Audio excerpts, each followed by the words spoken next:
Good evening मेरे प्यारे दोस्तों।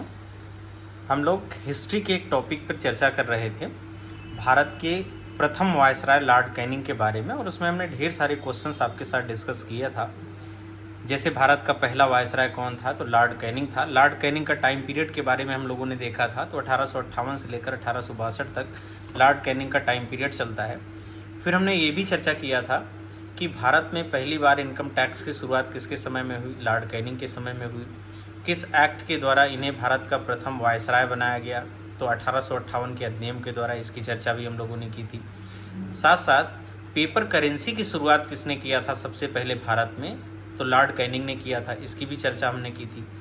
कोलकाता, बॉम्बे और मद्रास हाईकोर्ट की स्थापना 1862 ईस्वी में इन्हीं के समय में हुई थी, इस पर हम लोगों ने चर्चा किया था। साथ ही आईपीसी का संकलन भी इन्हीं के समय में हुआ था 1861 में, इस पर भी हम लोगों ने चर्चा किया था।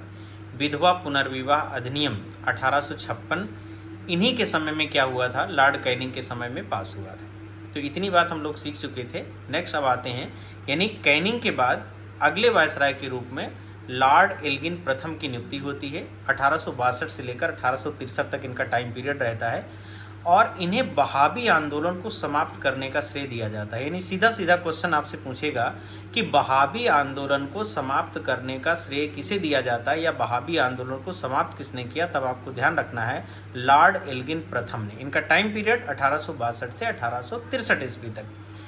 और इनकी मृत्यु कहाँ हुई थी, इनकी मृत्यु पंजाब में हुई थी। दो ही क्वेश्चन आपसे बनेगा, बहावी आंदोलन को समाप्त करने का श्रेय किसे दिया जाता है, लॉर्ड एल्गिन प्रथम को।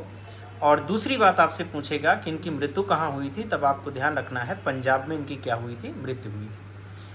अगले वायसराय के रूप में नेपियर और डेनिसन आते हैं। इन दोनों का टाइम पीरियड 1863 है, यानी 1863 है। इसके बाद नियुक्ति होती है सर जॉन लॉरेंस की, यानी सर जॉन लॉरेंस वायसराय के रूप में आते हैं, और इनका टाइम पीरियड 1864 से 68 तक, यानी 1864 से लेकर 1868 ईस्वी तक क्या रहता है, इनका टाइम पीरियड रहता है। कहा जाता है कि इन्होंने अफगानिस्तान के शासक शेर अली के साथ क्या कर ली, अफगानिस्तान के शासक शेर अली के साथ इन्होंने दोस्ती कर ली, यानी फ्रेंडशिप कर ली। अफगानिस्तान के प्रति अहस्तक्षेप की नीति को अपनाया, यानी अफगानिस्तान के मामले में कोई इन्होंने इंटरफेयर नहीं किया।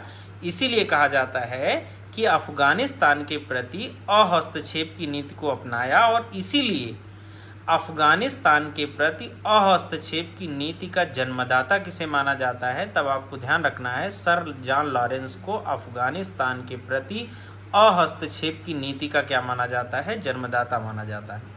और महान अकर्मण्यता की नीति का पोषक भी इन्हें माना जाता है। कहा जाता है, एक बहुत ही इंपॉर्टेंट क्वेश्चन है, आपको ध्यान रखना है। कहा जाता है कि ये ऐसे वायसराय थे जो स्वर्ण मंदिर में बिना जूता निकाले ही चले गए थे। तो ये क्वेश्चन आपके एग्जाम में पूछा जा सकता है, इस पर भी आपको ध्यान रखना है। ये क्वेश्चन पूछा गया है कि अफगानिस्तान के प्रति अहस्तक्षेप की नीति का जन्मदाता किसे माना जाता है, सर जॉन लॉरेंस को माना जाता है। स्वर्ण मंदिर में बिना जूता निकाले किसने प्रवेश किया, या किस वायसराय ने प्रवेश किया, तब आपको ध्यान रखना है सर जॉन लॉरेंस ने क्या किया, प्रवेश किया। 1865 ईस्वी में भारत और यूरोप के बीच समुद्री टेलीग्राफ सेवा की शुरुआत भी इन्हीं के समय में हुई। तो क्वेश्चन पूछा जाएगा, समुद्री टेलीग्राफ सेवा की शुरुआत किसके समय में हुई, कब हुई, तो 1865 ईस्वी में सर जॉन लॉरेंस के समय में हुई। क्वेश्चन बना हुआ है, पूछा गया है, कई बार पूछा गया है, तो ये भी आपको ध्यान रखना है। लॉरेंस के समय में ही बताया जाता है उड़ीसा में 1866 ईस्वी में, बुंदेलखंड और राजपूताना में 1868-69 में क्या पड़ा, भीषण अकाल पड़ता है। और लॉरेंस ने चैम्बेल हेनरी के नेतृत्व में क्या किया, चैम्बेल हेनरी के नेतृत्व में एक अकाल आयोग का क्या किया, एक अकाल आयोग का गठन भी किया था। तो तमाम क्वेश्चंस इस तरीके से बनते हैं, और इसके आगे के वायसरायों के बारे में भी हम लोग चर्चा करेंगे, एक एक करके सब हम लोग डिस्कस करेंगे।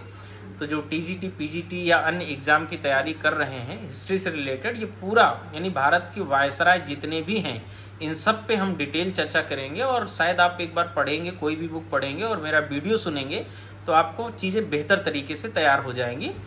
और जब भी अगर आप वीडियो देखते हैं तो इसको आप शेयर जरूर करें, अगर आपको अच्छा लगे तो दूसरों के साथ भी इसको शेयर करें, और पूरा का पूरा वीडियो देखें। अगर कंटेंट आपसे रिलेटेड है तो पूरा का पूरा वीडियो देखने का प्रयास करें। Thank you.